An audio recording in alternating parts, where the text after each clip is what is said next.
इसी तक नहीं, हमारे संवेदनशील मुख्यमंत्री जी ने मुख्यमंत्री जल जीवन मिशन शहरी योजना से शहर में उपलब्ध कराने के लिए जो पानी का काम को जो आरंभ करने जा रहे हैं, ये भी बहुत ही सराहनीय कार्य है।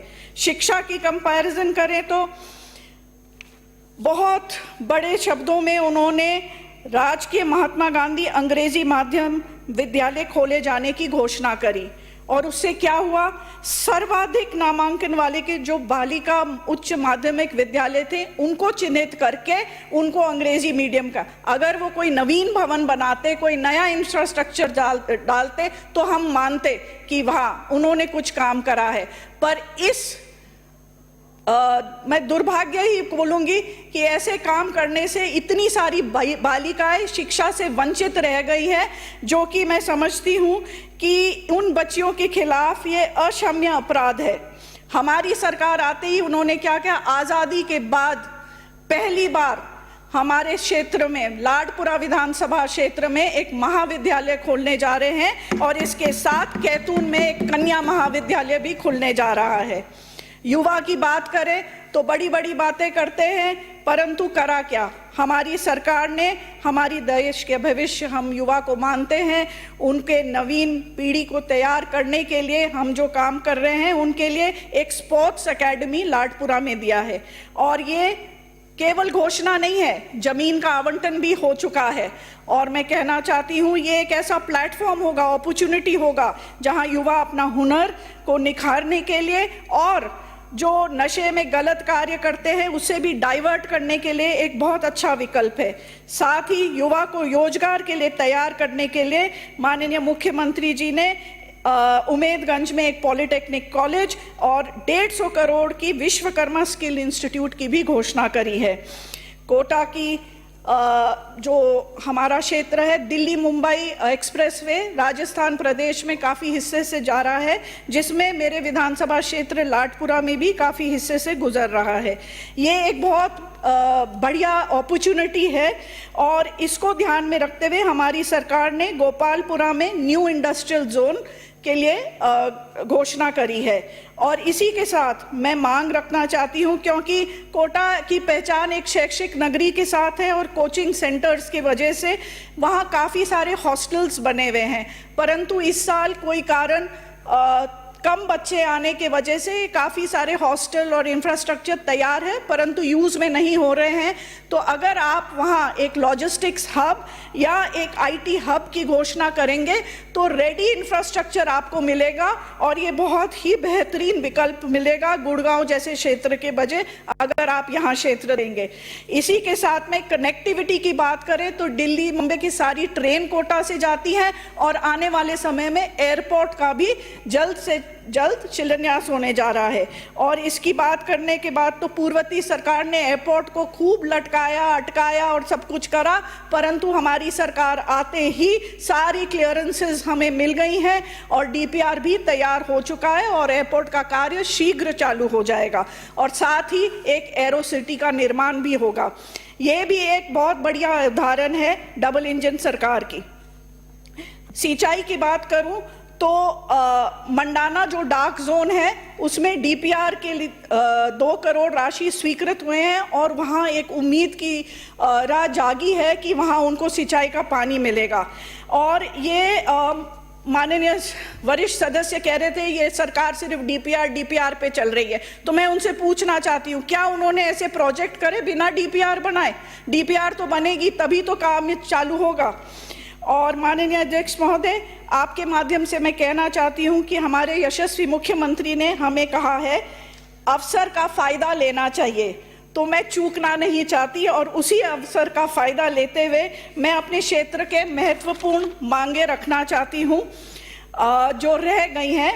रायपुरा चौराहे पर फ्लाईओवर का निर्माण, नवीन खंड मुख्य चिकित्सा अधिकारी कार्यालय भवन का निर्माण, कैथून कस्बे में उप तहसील खोलने के क्रम में एक नवीन मॉडर्न ऑडिटोरियम खोलने के क्रम में, एक लाडपुरा में बस स्टैंड के निर्माण के लिए, नवीन लाडपुरा पंचायत समिति भवन हेतु, कृषि भूमि में बसी कॉलोनी के विकास हेतु रोड, नाली, लाइट, पार्क आदि के लिए। और इसी के साथ मैं कहना चाहती हूँ, एमएलए फंड की राशि को एक पिछले सरकार में हमारे द्वारा 10-10 लाख रुपए एक विशेष यूनिवर्सिटी के लिए स्वीकृति मिली। मैं मांग रखती हूं कि हमें अनुमति मिले कि कोई भी SC, SC या ST छात्रावास के लिए अगर हम एमएलए फंड से राशि देना चाहे तो इसकी हमें अनुमति मिले। और विधायक जन सुनवाई केंद्र के लिए 10 लाख रुपए जो दिए हैं वो बहुत कम होगा, क्योंकि ये एक हमेशा के लिए एक ऐसा भवन बनने जा रहा है। तो ये राशि बढ़ाई जाए और सरकार की ओर से जो राशि और डाल सकते हैं तो लगभग एक अच्छा भवन बन जाएगा जो बहुत ही अच्छा होगा आने में। मैं अंत में ये कहना चाहती हूँ कि अब कोटा की उड़ान होगी ऊंची, अब सपनों को पंख मिलेंगे, नई राहों पे चलने के लिए अवसर अनगिनत मिलेंगे। अध्यक्ष महोदय, सभापति महोदय, आपने मुझे बोलने का अवसर दिया, उसके लिए बहुत बहुत धन्यवाद। जय हिंद, जय भारत। दीप्ति किरण महेश्वरी जी। सभापति महोदय, आपने मुझे बजट की चर्चा पर बोलने का अवसर दिया, उसके लिए बहुत बहुत धन्यवाद। बजट की चर्चा पर जब मैं तैयारी कर रही थी तो मैंने इस बात पर विचार किया कि हमारी आदरणीय उप मुख्यमंत्री एवं वित्त मंत्री दिया कुमारी जी ने राजस्थान को विकसित राज्य बनाने के लिए भजनलाल जी सरकार की जो दूरदृष्टि है उसको बड़ी स्पष्टता के साथ इस सदन के समक्ष प्रस्तुत किया। लेकिन क्योंकि अभी हमारे कुछ युवा साथी विधायक भी इस बात को रख रहे थे और मैं भी इस बात को आज इस सदन पे चर्चा करना चाहूँगी और अपनी बात मैं एक छोटी सी कहानी के साथ शुरुआत करना चाहूँगी। सभापति महोदय, रिवरव्यू नाम का एक छोटा सा गांव हुआ करता था जहां पर एक बड़ा प्रभावशाली व्यक्ति कभी भी गांव में किसी को समस्या हो तो वो ये बोलता था कि नहीं नहीं मैं हूं ना, आप चिंता मत करिए, मैं हमेशा आपका साथ दूंगा। गांव के लोग उसकी बातों से बड़े प्रभावित होते थे, बार बार वो अपनी बातों को रिपीट करता था, भाषणों में प्रयोग करता था। गांव वालों को लगता था कि वाकई में हमारी कभी कोई समस्या होगी तो ये ज़रूर हमारे साथ खड़ा होगा। सभापति महोदय, उस गांव में ग्रीष्मकाल में भयंकर सूखा पड़ा। उस सूखे के कारण वहाँ पर पानी की समस्या बहुत आने लगी। तो सब गांव वाले गए उस प्रभावशाली व्यक्ति के पास कि हमारे गांव में अब सूखा पड़ा है, अब क्या करें, पानी पीने के लिए भी खत्म होने वाला है। उन्होंने कहा चलो ठीक है, एक काम करते हैं, सब गांव वालों को एकत्रित करते हैं। एकत्रित किया, बड़ी बड़ी बातें करी, गांव में सबको ये बात बोला कि मैं अपन एक नया मिलकर कुआं खोदेंगे और उस कुएं के अंदर से पानी जरूर निकलेगा। और सब गांव वालों ने सोचा कि अरे ये बात बोल रहे हैं तो ऐसा सच होगा, अब हमारे को पानी का प्रॉब्लम सॉल्व हो जाएगा और नया कुआं खुदने से पानी कहीं ना कहीं हमारे गांव वालों को मिल जाएगा। बातें होती गई, 1 हफ्ता, 2 हफ्ता, 3 हफ्ता, 4 हफ्ता, 5 हफ्ते निकल गए। वापस सब गांव वाले मिलकर गए तो उन्होंने कहा 5 हफ्ते तो निकल ही गए, मैं तो सीधे बादलों से ही बात कर रहा हूँ, वो बारिश जल्दी से आपके गिराने वाले हैं। सब गांव वालों को उस दिन समझ आ गया कि ये सिर्फ बातें करने वाले हैं और काम कहीं नहीं होने वाला है। उस गांव के एक अनुभवी किसान के पास वो पहुंचे।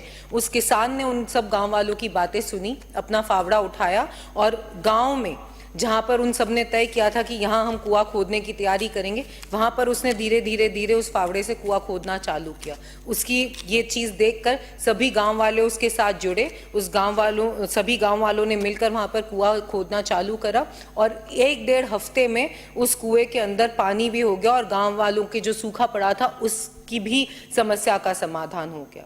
इस कहानी को यहाँ पर सुनाने का सिर्फ एक ही मकसद है कि जो प्रभावशाली बातें करने वाले या सिर्फ धोती घोषणाएं करने वाले या सिर्फ बड़ी बड़ी बातें करने वाली हमारी पूर्ववर्ती सरकार थी और भजनलाल जी की सरकार ने और इस बजट ने ये स्पष्ट किया है कि हम सिर्फ बातें नहीं करते, कार्य करके दिखाते हैं। जिसका एक सबसे बड़ा उदाहरण यह है कि हमारी जो चुनावी घोषणाएं थी उसके 58% कार्य प्रगतिशील है, धरातल पर उतर गए। माननीय सभापति महोदय, हमारी जो पूर्ववर्ती सरकार थी और क्योंकि मैंने भी इस सदन में मैं अपने आप को एक नई सदस्य ही मानती हूँ क्योंकि 2.5 साल मैंने कांग्रेस के सरकार के देखे और ये दूसरा बजट हमारी सरकार का हम देख रहे हैं। इस पवित्र सदन में कितनी बार कितनी बातें की गई, लेकिन मैं यहाँ पर सिर्फ आपको राजसमंद की कुछ बातें रखना चाहूंगी। खारी फीडर जो हमारे राजसमंद के लिए एक बहुत ज्वलंत समस्या थी कि उस खारी फीडर को हमें रिपेयर करना था, क्योंकि किसान भाइयों को पानी अच्छे से मिल सके और जो वेस्टेज हो रहा है पानी का वो बंद हो सके। क्योंकि सरकार का आखिरी बजट था, बड़ी बड़ी बातें की गई और जो काम 150 करोड़ से भी उस वक्त तो 125 करोड़ की लागत का था, उस काम के लिए हमारे को कुछ 70 करोड़ रुपए की घोषणा की गई और कहा गया कि हम खारी फीडर 70 करोड़ में बना देंगे। हमने उस बात का भी स्वागत किया कि बिल्कुल आप इस खारी फीडर को बनाएं, लेकिन धरातल पर उतरने की उनकी कभी कोई मंशा ही नहीं थी। मैं आज इस पवित्र सदन में खड़े होकर धन्यवाद देना चाहूंगी हमारे आदरणीय मुख्यमंत्री भजन लाल जी को, हमारे आदरणीय सिंचाई मंत्री जी को, कि उन्होंने इस बात को गंभीरता से लेते हुए पहले साल के बजट में 150 करोड़ रुपए इस खारी फीडर को दिए, जिससे कि हमारे किसान भाइयों की समस्या का समाधान होगा। और यही नहीं, आने वाले इसका टेंडर भी हो चुका है और कार्य भी बहुत जल्द से जल्द चालू होगा। ये बात सिर्फ आपको इसलिए मैं कहना चाहती हूँ कि ये नियत दिखाती है, ये इस बात का कहीं ना कहीं ये बात बताती है कि भजन लाल जी की सरकार सिर्फ बातें नहीं करती, इस बजट को एक पवित्र संकल्प के तौर पर लेती है और उस संकल्प को पूरे करने के लिए कटिबद्ध है। माननीय सभापति महोदय, मेरे यहाँ पर जब उपचुनाव हुआ था तो यहाँ विपक्ष के साथियों में से जो कुछ मंत्री भी थे, उन्होंने आकर बहुत सारी घोषणाएं करी कि हम इतना सारा काम राजसमंद के अंदर कराएंगे और राजसमंद को एक नया गति देंगे, एक प्रगति की नई गति देंगे। लेकिन हम ये तभी करेंगे जब आप हमें वोट दोगे, नहीं तो आप आपके और हम हमारे। ऐसी भावना रखने वाले उस समय के मंत्री और हमारे विपक्ष के साथी भी हैं अभी, वो ऐसी भावना रखने से ही साफ जनता को पता पड़ गया था कि ये काम कहीं नहीं होने वाले। हमारी भजन लाल जी की सरकार है जिसने एक बहुत बड़ी मांग कुवारा के अंदर CHC देने का काम किया और वो काम इतना आगे बढ़ गया है कि जमीन भी अलॉट हो गई है और बहुत जल्द उसका शिलान्यास होगा और अगले 1-1.5 साल के अंदर उसका उद्घाटन भी हम करेंगे। ये हमारी सरकार की कटिबद्धता है, ये हमारी सरकार किस तरीके से काम करती है, ये इस बात से बहुत स्पष्ट पता पड़ रहा है। इसके साथ साथ मैं बहुत बहुत धन्यवाद देना चाहूंगी हमारे आदरणीय मुख्यमंत्री जी को, जिन्होंने हमारे चिकित्सा मंत्री को, जिन्होंने इस बात को संवेदनशीलता से लिया कि राजसमंद के अंदर RK हॉस्पिटल, जो एक जिला मुख्यालय पर एक जिला अस्पताल है, उसके अंदर बेड्स की वृद्धि करी, जिससे हमारे जो सुविधाएं हैं स्वास्थ्य को लेकर वो जल्द से जल्द और बढ़ सकती है। इस बजट के अंदर एक बहुत लंबी मांग केलवा से आमेट की रोड को पक्का करने के, क्योंकि वहां पर बहुत सारे उद्योग हैं और बड़े बड़े डंपर्स निकलते हैं, तो बार बार उस रोड को हमारे वो टूट जाती है और उसकी वजह से उद्योगों में नुकसान होता है। मैं धन्यवाद देना चाहूंगी हमारी आदरणीय दिया कुमारी जी और हमारे मुख्यमंत्री जी को, जिन्होंने 30 करोड़ रुपए इस रोड को बनाने के लिए दिया, जिससे कि हमारे यहाँ के जितने भी उद्योग हैं उनको बहुत बहुत सुविधा मिलेगी। आज यहाँ पर एक बात और कहना चाहेंगे, क्योंकि सबने अपनी बजट की बहुत सारी बातें मेरे साथियों ने भी रखी है कि इस बजट में हमें कितना सब कुछ मिला है, इस प्रदेश की जनता को बहुत कुछ मिला है। लेकिन आखिरी बजट की, कांग्रेस सरकार की आखिरी बजट की एक घोषणा, सिर्फ एक आपके सामने आज मैं रखना चाहूंगी, जो कि थी मोबाइल फोन वितरण योजना, जिस योजना के तहत महिलाओं को ये कहा गया कि हम आपको डिजिटली इक्विप्ड करेंगे, हम आपको डिजिटली लोगों से जोड़ेंगे, जिससे कि आप अपने घरों में बैठकर उद्योग भी कर सकते हैं, कितने नए आयाम कर सकते हैं। इसलिए हम आप सबको एक एक मोबाइल फोन देंगे। बड़े बड़े कैंप भी लगे, महिलाओं ने धूप में खड़े होकर भी अपने नाम का रजिस्ट्रेशन कराया, लेकिन उस योजना का क्या हुआ? धरातल पर आधे से ज्यादा महिलाओं को मोबाइल फोन नहीं मिला। उन लोगों को सिर्फ ये बातें कही गई, रजिस्ट्रेशन का एक पत्र दिया गया कि आप लोगों को हम यहाँ पर ये मोबाइल देंगे, लेकिन धरातल पर वो योजना कतई नहीं उतरी है। और यहीं पर अगर हम देखें तो हमारे आदरणीय मुख्यमंत्री जी जिस तरीके से संवेदनशील होकर इस राजस्थान की विकास के लिए काम करते जा रहे निरंतर, उन्होंने राइजिंग राजस्थान पहले वर्ष में करके करीबन 350 खरब रुपयों का निवेश के प्रस्ताव प्राप्त करे हैं।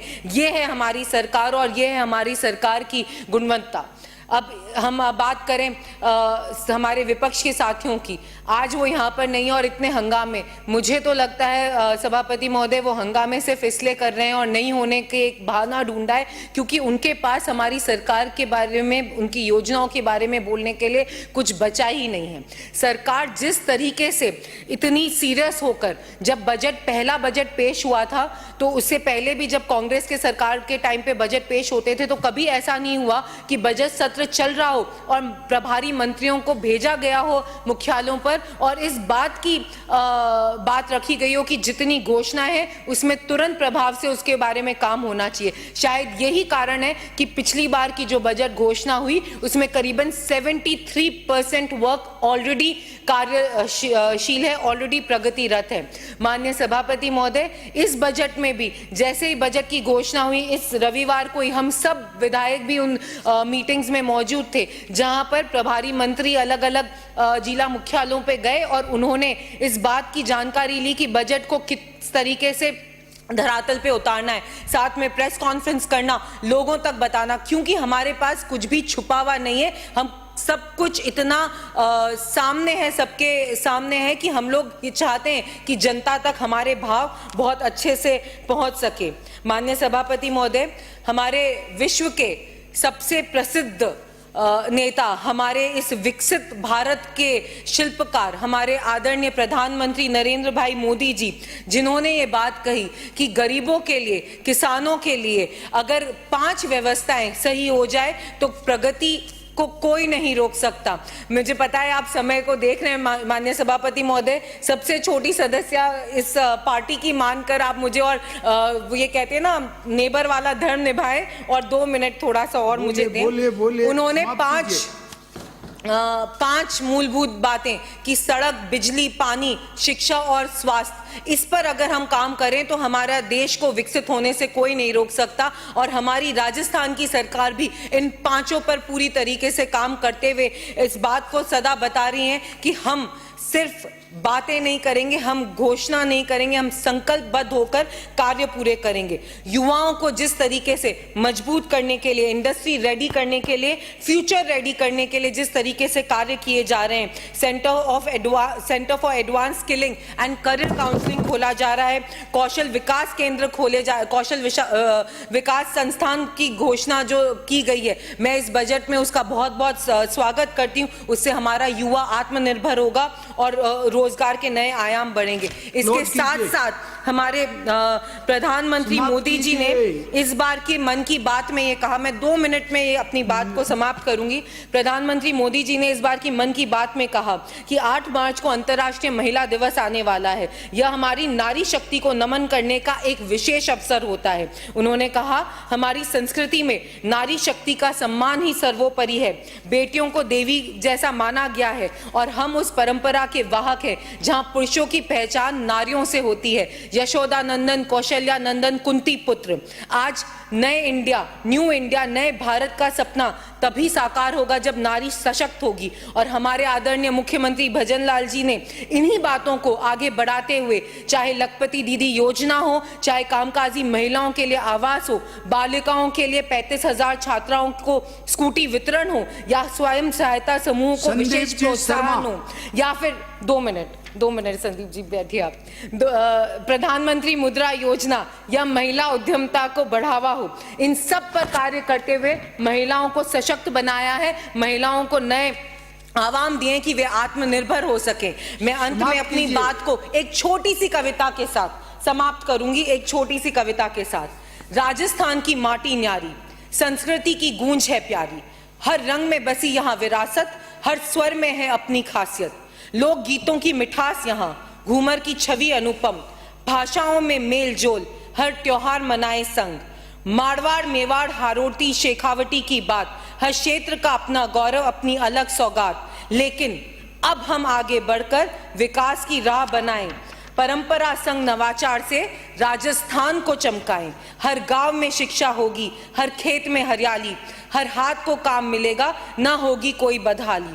सौर ऊर्जा से जगमग घर, तकनीक से बड़े संदीप जी व्यापार, शर्मा। सड़क रेल उद्योग बढ़ाएं, युवाओं को दे प्लीज, नया आधार। अंकित नहीं होगा। संकल्प हमारा दृढ़ रहेगा, धन्यवाद। राजस्थान को आगे लाएं, सभापति विविधता को महोदय। शक्ति बनाकर, 2 लाइनें बची है, विविधता को शक्ति बनाकर इसे विकसित बनाएं। संस्कृति और संदीप जी विज्ञान का जब चालू हो होगा गया सुंदर समय। में, तभी चमकेगा राजस्थान, प्रगति का हर खेल। एकजुट होकर बढ़ते जाए, विकास की राह बनाएं, विविध रंगों से मिलकर हम स्वर्णिम राजस्थान बनाएं। बहुत बहुत धन्यवाद सभापति महोदय, आपने मुझे बजट 2025 पर बोलने का अवसर प्रदान किया। और जो दृश्य मैं देख रहा हूं, बिल्कुल खाली पड़े हमारे सामने के वो सीटें, और उसमें जिस तरीके से माननीय अध्यक्ष महोदय जो बहुत निष्पक्षता के साथ और बहुत ईमानदारी के साथ इस सदन को चला रहे थे, और उनका प्रयास था कि चाहे वो पक्ष हो चाहे प्रतिपक्ष हो, तटस्थ भाव से इस सदन को चलाकर राजस्थान की 8 करोड़ जनता की समस्याओं का निवारण इस सदन में हो सके। परंतु मात्र एक सदस्य की हठधर्मिता के कारण आज माननीय अध्यक्ष जी की आंखों में आंसू थे। माननीय सभापति महोदय, हमारा दिल पीड़ा में था कि एक नेक शख्स जो पूरी ईमानदारी के साथ अपने कर्तव्य का निर्वाह कर रहे हैं, उनके दिल को आज माननीय एक सदस्य की हठधर्मिता ने तोड़ा था। माननीय सभापति महोदय, मैं बजट पर अपनी बात रखूं कि जिस तरीके से ये बजट 2025 माननीय मुख्यमंत्री जी ने अपनी मेहनत से और सार्थक प्रयासों से एक बेहतरीन और एक बहुत प्रशंसनीय सराहनीय बजट राजस्थान को दिया, जो राजस्थान के विकास में मील का पत्थर साबित होगा, ऐसा मुझे पूर्ण भरोसा है। सभी वर्ग, सभी क्षेत्र और सभी विषयों को इस बजट में उन्होंने स्थान दिया। हर विषय को उन्होंने छूने का प्रयास किया है। मैं धन्यवाद दूंगा माननीय दिया कुमारी जी को, जिन्होंने अपने सार्थक प्रयासों से इस बजट को बनाया। इससे पूर्व जो 2023-24 का बजट था माननीय सभापति महोदय, हमें खुशी होती है कि जिस दृढ़ संकल्पबद्धता के साथ उसे धरातल पर लाया गया और प्रयास किया गया कि जो घोषणाएं बजट में की है उन्हें 100% क्रियान्वित किया जा सके। पूरी सरकार को धन्यवाद है कि पूरी सरकार ने उसके लिए पूरी ईमानदारी के साथ काम किया, और आज वो सारी बजट घोषणाएं फलित होती हुई दिखाई देती हैं। और एक और, ये बैठे नहीं है, मैं पूछना चाहता था इनसे कि आपने 2018 से लेकर 2013 तक 2023 तक जितनी भी बजट घोषणाएं की थी, वो सिर्फ बजट घोषणाएं फाइलों में ही रह गई थी। एक भी बजट घोषणाओं के लिए ना तो प्रयास किए गए थे, जो अपने आप हो गई वो हो गई। माननीय सभापति महोदय, 5000 घोषणाएं उन्होंने बजट में की 5 साल के अंदर, मात्र 2000 को एक क्रियान्वित करा पाए, क्योंकि ना तो दृढ़ इच्छा शक्ति थी, ना इनके पास इंप्लीमेंटेशन की, ना एग्जीक्यूशन की, ना कुशल प्रबंधन की, किसी की भी इनके पास कोई इच्छा शक्ति नहीं थी, ना इनके पास टीमें थी। आज हमारे कार्य चुटकियों में पूरे होते हैं, और जिस तरीके से इन्होंने पूरे 5 साल तक लोगों को गुमराह किया, किसानों को ऋण माफ करने के नाम पर, युवाओं को सरकारी नौकरियां देने के नाम पर, महिलाओं को मोबाइल फ्री देने के नाम पर, मरीजों को मुफ्त इलाज के नाम पर, जनता को सिर्फ और सिर्फ छलने का काम किया। एक उद्योग ये राजस्थान में नहीं ला पाए। बेरोजगारी में इन्होंने राजस्थान को पूरे देश का नंबर 1 राज्य बना दिया। महिलाओं में दुराचार और अत्याचारों में पूरे देश के अंदर अग्रणीय नंबर 1 का राज्य राजस्थान को बना दिया। और ऊपर से बानगी क्या कि राजस्थान तो महिलाओं का, मर्दों का प्रदेश है। पूरे राजस्थान वासियों को शर्मसार किया।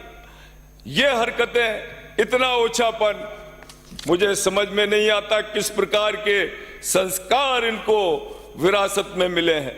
सांप्रदायिकता से पूरा प्रदेश झुलसता रहा। हमारे लोग यदि पूजा पाठ शांतिपूर्वक करते थे या कोई अपने त्योहार पर्व मनाते थे तो उन पर 100 पाबंदियां लगा दी गई, उनको चैन नहीं आने दिया। ये कृत्य इस राजस्थान में इन 5 साल में इस कांग्रेस की सरकार ने किया है। आम आदमी का जीना दुश्वार हो गया था। हम धन्यवाद देते हैं जिस तरीके से कोटा शहर को लेकर माननीय लोकसभा अध्यक्ष ओम बिरला जी का सपना था और उन्होंने पूरी प्रतिबद्धता के साथ कोटा शहर की उस विकास के लिए काम किया है। मैं आपको बताना चाहता हूं सभापति महोदय, कोटा शहर में 5 साल के अंदर, पिछले 5 सालों में 5000 करोड़ रुपया खर्च हुआ।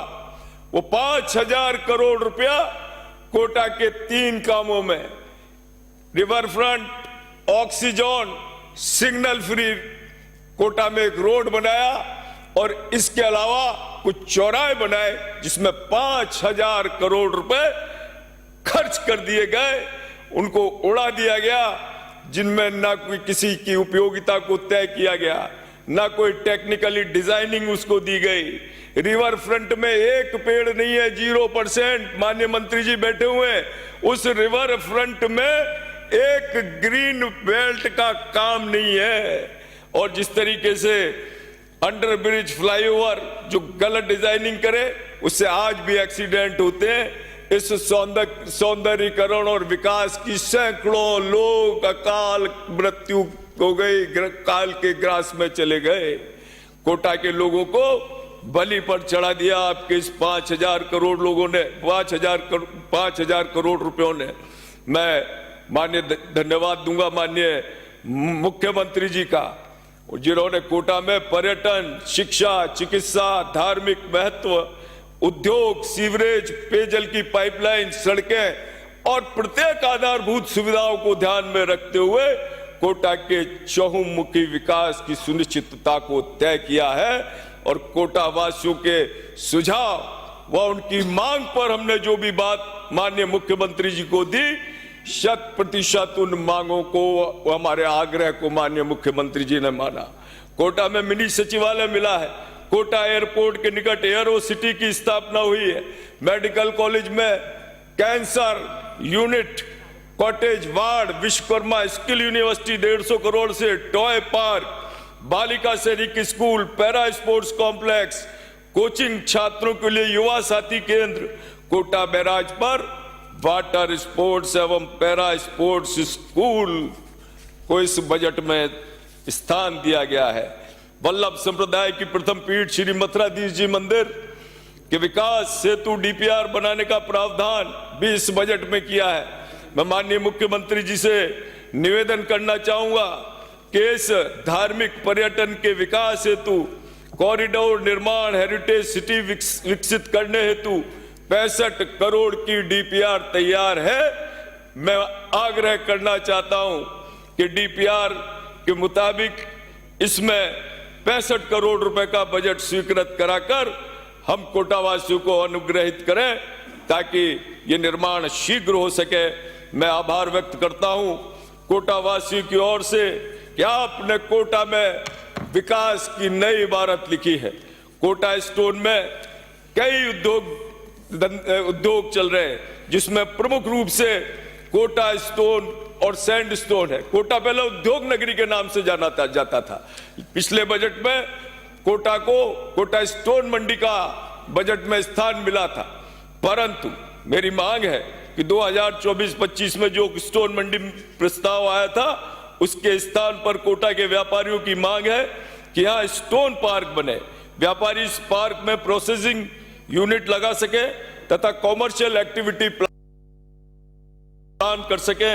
इस पार्क का उपयोग कर अधिक से अधिक लोग रोजगार से जुड़ सके क्योंकि माननीय मुख्यमंत्री जी का भी यही विजन है, माननीय प्रधानमंत्री जी का भी यही विजन है कि नए स्टार्टअप उद्योगों के माध्यम से आए।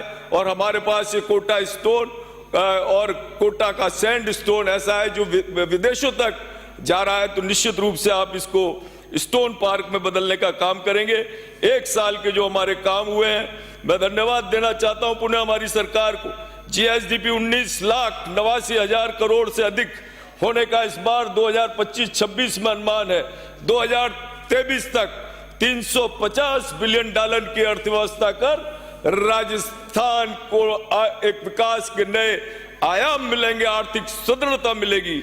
मैं धन्यवाद देना चाहता हूं माननीय प्रधानमंत्री नरेंद्र मोदी जी के विकासवादी दृष्टिकोण को अपनाते हुए माननीय मुख्यमंत्री श्री भजन लाल जी शर्मा ने 2047 तक राजस्थान की इस अर्थव्यवस्था को तो मजबूत करेंगे, सही करेंगे, परंतु आज जिस तरीके से ऊर्जा हो, पेयजल हो, सड़क हो, इस बजट घोषणाओं में उद्योगों को लेकर हमने जो हमारी सरकार ने जो काम किया है, निश्चित रूप से मुझे पूर्ण विश्वास है कि ये कार्य पूरी उस मेहनत, उस ईमानदारी, उस लगन के साथ किए जा रहे हैं, उस परिश्रम के साथ किए जा रहे हैं, उस दृढ़ इच्छा के साथ किए जा रहे हैं कि आने वाले समय में राजस्थान का अलग स्वरूप आने वाले इन 5 सालों में नजर आएगा। माननीय सभापति महोदय इन हमारे सामने बैठे होते तो इनको बताते कि आपने 5 साल में क्या किया, और हमने जो आप लास्ट के 3 साल के अंदर जो काम नहीं कर पाए वो हमने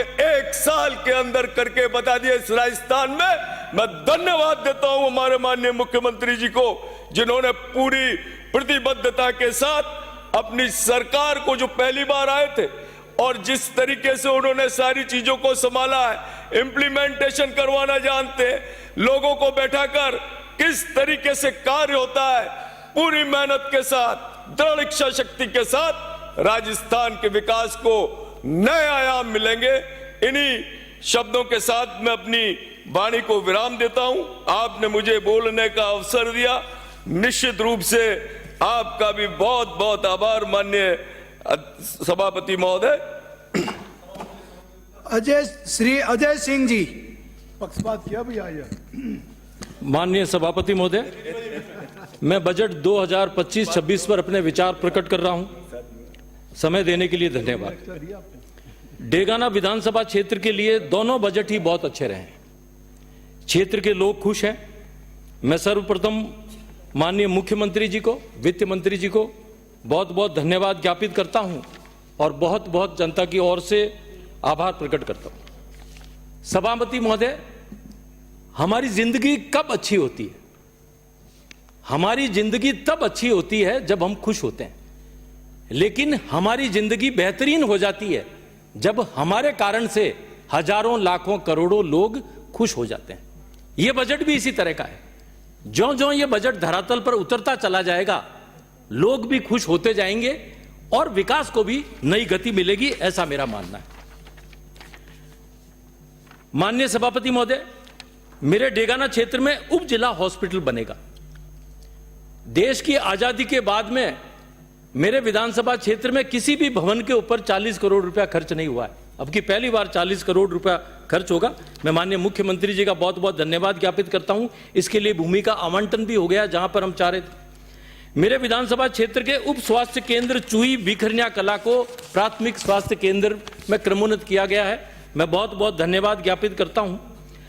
लेकिन मेरे विधानसभा क्षेत्र में किसी भी प्राथमिक स्वास्थ्य केंद्र को सीएससी में क्रमोन्नत नहीं किया गया है, सामुदायिक स्वास्थ्य केंद्र में। तो मेरी मुख्यमंत्री जी से मेरा आग्रह है कि मेरी खुद की ग्राम पंचायत पुंदलोता को जो प्राथमिक स्वास्थ्य केंद्र है उसे सीएससी में क्रमोन्नत किया जाए। इसके अलावा मेरी मांग है कि आंतरोली कला को भी प्राथमिक स्वास्थ्य केंद्र में क्रमोन्नत किया जाए। ग्राम पंडवाला, रावलियास, भारली, मुंडेलपुरा में उप स्वास्थ्य केंद्र स्वीकृत किए जाए। माननीय सभापति महोदय, बजट में घोषणा की गई है कि 50,000 नए कृषि एवं 5 लाख घरेलू कनेक्शन दिए जाएंगे। इसके लिए बहुत अच्छी बात है, अच्छी घोषणा है। लेकिन मेरा माननीय मुख्यमंत्री जी से आग्रह रहेगा कि अभी भी कई ढाणियां ऐसी है जहां बिजली नहीं लगी है, तो उसको सौभाग्य में या किसी भी योजना में जोड़ने हेतु कोई घोषणा करें, यह मेरा आग्रह रहेगा। मेरे विधानसभा क्षेत्र डेगाना में गांव माझी निम्बोड़ा कला में 3311 केवी के जीएसएस आपने स्वीकृत किए, इसके लिए बहुत बहुत धन्यवाद। मेरे विधानसभा क्षेत्र में ग्राम थांवला बहुत बड़ी पंचायत है और अभी ये भेरुंदा के अधीन आता है, और भेरुंदा जो एएन ऑफिस है उसमें 35,000 से ज्यादा उपभोक्ता है। तो मेरा मुख्यमंत्री जी से आग्रह रहेगा कि थांवला में 132 केवी जीएसएस का निर्माण की स्वीकृति प्रदान करें। साथ ही थांवला में अभी जेएन ऑफिस है, इसे भी एएन ऑफिस में क्रमोन्नत करने का श्रम करें। माननीय सभापति महोदय, अभी जो ऊर्जा विभाग का जो स्टोर है वो नागौर में है, और वहां से डेगाना से 100 किलोमीटर से ज्यादा दूरी वहां पे है नागौर की, और कई जगह से तो इसकी दूरी 140 किलोमीटर तक है। तो मेरा आग्रह रहेगा कि सब स्टोर उप भंडार डेगाना के अंदर बन जाए, इसके लिए समुचित मापदंड की भूमि उपलब्ध है, और इसको मेरा मुख्यमंत्री जी से आग्रह रहेगा कि इसको जरूर इसकी स्वीकृति प्रदान करें। जल जीवन मिशन योजना का समय 2028 तक बढ़ाने की घोषणा की गई, बहुत ही अच्छी घोषणा है। इसके साथ ही जल जीवन मिशन शहरों में भी शुरू किए जाने की घोषणा है। मेरा माननीय मुख्यमंत्री जी के संज्ञान में मैं लाना चाहता हूं कि डेगाना ऐसा विधानसभा क्षेत्र है जहां पर जल जीवन मिशन से संबंधित कोई भी अधिकारी नहीं बैठता है, ना जेईएन बैठता, ना एएन बैठता, ना एक्शन बैठता है, और अभी 2 एक्शन ऑफिस जायल में है। तो मेरी ये मांग रहेगी कि एक एक्शन ऑफिस को डेगाना में स्थानांतरित करें, और जब कोई अधिकारी नहीं बैठता है तो किस तरीके से हम आशा रख सकते हैं कि जनता को पानी मिलेगा। तो जरूर इस, और मैंने माननीय मंत्री जी को भी, पीएचईडी मंत्री जी को भी मैं संज्ञान में ला चुका हूं। इसके अलावा गत कांग्रेस सरकार के समय जब एलएनटी द्वारा ग्रामीण क्षेत्र में पाइपलाइनें बिछाई जा रही थी तो गांवों के अंदर उन्होंने सड़कों को जगह जगह से तोड़ दिया, और पीएचईडी की लाइनें डेगाना शहर में बिछाई जा रही थी, उन्होंने शहर में उसको तोड़ दिया जगह जगह से, और आज तक उनको दुरुस्त नहीं कराया गया। मेरी ये मांग है सरकार से कि इसके लिए कमेटी गठित करें, एक्शन पीडब्ल्यूडी, ईओ और पीएचईडी के एएन, और वो जो रिपोर्ट दें कि जहां जहां टूटी उसको वो जो विभाग और जो ठेकेदार है वो उसको ठीक करें। माननीय सभापति महोदय, इस बजट में मेरे 4 ग्रामीण सड़कों को जिला सड़कों में क्रमोन्नत किया गया है, और मेरी ये मांग रहेगी कि इन सड़कों को, इनमें से 2 सड़कों को मेड़ता सिटी NH 58, खेडुली दताणी इग्यासनी खुड़ी कला बरना बामणा चुई कवाल जाखेड़ा मुंडा खेड़ी खारडिया रानी गांव, इस सड़क को वापस इसको चौड़ाईकरण इसका कराया जाए। इसी तरह से थांवला NH 58 देवगढ़ नरसिंह बासनी कोट कोडिया मोड़ सथाना कला पादू कला मेवड़ा नथावड़ा पाल्यास पालड़ी कला नीमड़ी कला जावला तक ये जो रोड है इसको चौड़ाईकरण कराया जाए। इसके अलावा जो मेरे सांजू के अंदर जो रैण से सांजू की जो रोड बनी थी, वो हमारे वित्त मंत्री जी जब हमारे वहां से सांसद थी राजसमंद की, तो उनके प्रयासों से वो बनी, लेकिन उसका बाईपास नहीं बन पाया था। इसके लिए समुचित भूमि भी है। मेरे मुख्यमंत्री जी से मांग है कि सांजू कस्बे का बाईपास निर्माण की स्वीकृति प्रदान करें। माननीय सभापति महोदय, मेरे खुद की ग्राम पंचायत में एक शिव गुफा है, बहुत धार्मिक आस्था का प्रतीक है वहां पर, और धार्मिक आस्था का केंद्र है। मेरा आग्रह है कि इसके आसपास अभी चेजा पत्थर की खानों की नीलामी की गई है। मेरा आग्रह है कि उसके आसपास जो नीलामी की है वो नहीं की जाए, और जो आसपास की खाने हैं उनको निरस्त किया जाए, और भविष्य में इस तरह की व्यवस्था की जाए कि इस गुफा को कोई भी नुकसान ना पहुंचे। मेरी मुख्यमंत्री जी से मांग रहेगी कि शिव गुफा तक सीसी सड़क बनाई जाए। माननीय सभापति महोदय, डेगाना विधानसभा क्षेत्र में गत सरकार के समय बरसाती पानी और नाले के जो गंदा पानी है उसके लिए नाला निर्माण शुरू कराया था, लेकिन वो पूरा नहीं हुआ है और उसको बीच में ही रुक गया काम। मेरा मुख्यमंत्री जी से आग्रह रहेगा कि वो वित्तीय अनियमितता के कारण से कांग्रेस के समय नहीं बन पाया था, तो इसके लिए कम से कम 5 करोड़ रुपए की स्वीकृति प्रदान करें ताकि ये नाला पूरा बन सके। माननीय मंत्री महोदय, माननीय सभापति महोदय, आपने 1000 ट्यूबवेल और 1500 हैंडपंप की घोषणा की गई, ये भी बहुत स्वागत योग्य है। मेरा इसमें माननीय मुख्यमंत्री जी से आग्रह है कि आप जो हमें ट्यूबवेल और ये हैंडपंप देते हैं, अगर इसकी जगह सोलर सिंगल ट्यूबवेल दे दें या हैंडपंप दे दें तो बिजली का बिल भी नहीं आएगा, और ये सभी क्षेत्र के लोगों के लिए भी ये ठीक रहेगा। माननीय सभापति महोदय, बजट में घोषणा की गई कि 35 लाख किसानों को 25,000 करोड़ रुपए का ब्याज मुक्त फसली ऋण दिया जाएगा। यह बहुत अच्छी घोषणा है, कि उनको बिना ब्याज के किसानों को 25,000 करोड़ रुपए मिलेंगे। लेकिन मेरा इसमें एक आग्रह भी है मुख्यमंत्री जी से कि अभी जो अपना साल गया है उसमें अपनी वसूली में कई करोड़ रुपए, सैकड़ों करोड़ रुपए वसूल नहीं कर पाए किसानों से। जब आप वसूल कर नहीं पाए तो आप किस तरीके से दोगे? इसमें मेरा आग्रह है कि जिन किसानों से वसूली नहीं की जा सकी है उनका ब्याज माफ करें और तब वो जमा कर लें, ताकि अपने पास पैसा भी आ जाएगा और किसानों को भी लाभ होगा और वापस नए किसानों में वो पैसा भी बढ़ जाएगा। केसीसी लिमिट बढ़ाई गई है माननीय प्रधानमंत्री जी ने, इनके लिए बहुत बहुत माननीय प्रधानमंत्री जी का धन्यवाद। मैं इसके संबंध में भी कहना चाहूंगा कि जो केसीसी की लिमिट बढ़ाई गई है 3 से 5 लाख, अभी भी जो बैंक इसको ऋण देते हैं इसमें सर्च के नाम पर 5-5 हजार रुपए वो वसूल कर रहे हैं। इसको वित्त विभाग देखे कि हर किसान से अगर 5-5 हजार रुपए इस तरह से वसूल किए जाएंगे तो वो कहीं भी उचित नहीं है। मेरे विधानसभा क्षेत्र में पशु चिकित्सालय था जिसको बहुउद्देशीय चिकित्सालय में क्रमोन्नत किया गया, इसके लिए बहुत बहुत धन्यवाद माननीय मुख्यमंत्री जी का। मैं माननीय मुख्यमंत्री जी के संज्ञान में लाना चाहता हूं कि प्रधानमंत्री फसल बीमा योजना ये किसानों का रक्षा कवच है। 2023 से खरीफ और रबी की नागौर जिले के हजारों किसानों का अभी भी बाकी है और उनका नहीं मिला है, अभी भी उनका क्लेम नहीं मिला है। बल्कि जो किसान कुछ प्रदर्शन कर रहे थे, जो बीमा क्लेम की मांग कर रहे थे, उनके विरुद्ध मेड़ता सिटी थाने में मुकदमा दर्ज कराया गया। तो मेरी सरकार से यह भी मांग है कि वो मुकदमा वापस ले और मुकदमा बीमा कंपनी के विरुद्ध कराए जिस बीमा कंपनी ने किसानों का क्लेम समय पर नहीं दिया। बाजरे के संबंध में भी बहुत अच्छी घोषणा मुख्यमंत्री जी ने की है कि बाजरे का बड़ा पौष्टिक है और इसको मिड डे मील में इसको लागू किया जाएगा। मेरा माननीय मुख्यमंत्री जी से मेरा विनम्र आग्रह रहेगा कि भविष्य में चरणबद्ध तरीके से कुछ जिलों में बाजरे की खरीद की जाए ताकि जो पश्चिमी राजस्थान का है उनको लाभ भी होगा। और मैं ये आश्वस्त होकर के कह सकता हूं कि ये जो बाजरा जो है इसको हम हमारे अन्नपूर्णा की जो हमारी 25,000 से अधिक दुकानें हैं वहां पर हम इसको बेच भी सकते हैं, इसमें किसी तरह का दिक्कत नहीं है। लास्ट बजट माननीय सभापति महोदय, अभी कृषि बजट में घोषणा की गई है कि 25,000 पॉन्ड्स, फार्म पॉन्ड्स और 10,000 डिग्गियों का निर्माण किया जाए। इसके बारे में मेरा आग्रह रहेगा माननीय मुख्यमंत्री जी से कि अभी वो जो भी हम लाभान्वित जिन किसानों को करना चाहते हैं उनको हम लॉटरी के माध्यम से करते हैं। जब लॉटरी के माध्यम से करते हो तो कोई गारंटी नहीं रहती कि हर व्यक्ति का इसमें नंबर आएगा। तो मेरा इसमें आग्रह है कि इसमें प्रथम पहले आओ और पहले पाओ, ये नीति रखनी चाहिए और हमारी सब में यही नीति है, क्योंकि इसके अंदर कई ऐसे किसान हैं जिन्होंने अप्लाई कर रखा लेकिन उनका नंबर नहीं आता है। श्री बस मैं विराजन साहब, बस मैं कंक्लूड कर रहा हूं, बस लास्ट में। माननीय सभापति महोदय, मैं ये कहना चाहूंगा कि बजट डेगाना की जनता बहुत खुश है और मेरा जो क्षेत्र है पूरा कृषि पर आधारित है और इस बजट में शायद सभी विधानसभा क्षेत्र में कुछ ना कुछ हुआ है। और मैं अब सबके लिए कहना चाहूंगा, अगर सब कुछ मिल जाएगा तो तमन्ना किसकी करोगे?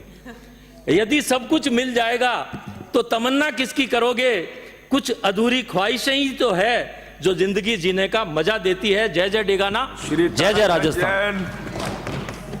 श्री ताराचंद जैन, अच्छा डालेंगे हमारा श्री विक्रम सिंह जाखल, आदमी क्या करता है।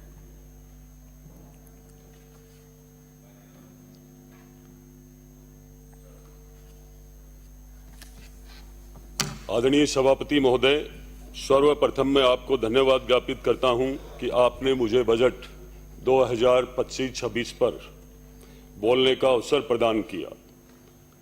अध्यक्ष महोदय, सभापति महोदय, 2025-26 में राज्य की जन कल्याणकारी सरकार ने माननीय मुख्यमंत्री श्री भजनलाल जी शर्मा व माननीय वित्त मंत्री श्रीमती दिया कुमारी जी का हृदय की गहराई से धन्यवाद ज्ञापित करता हूं कि आपने इस प्रदेश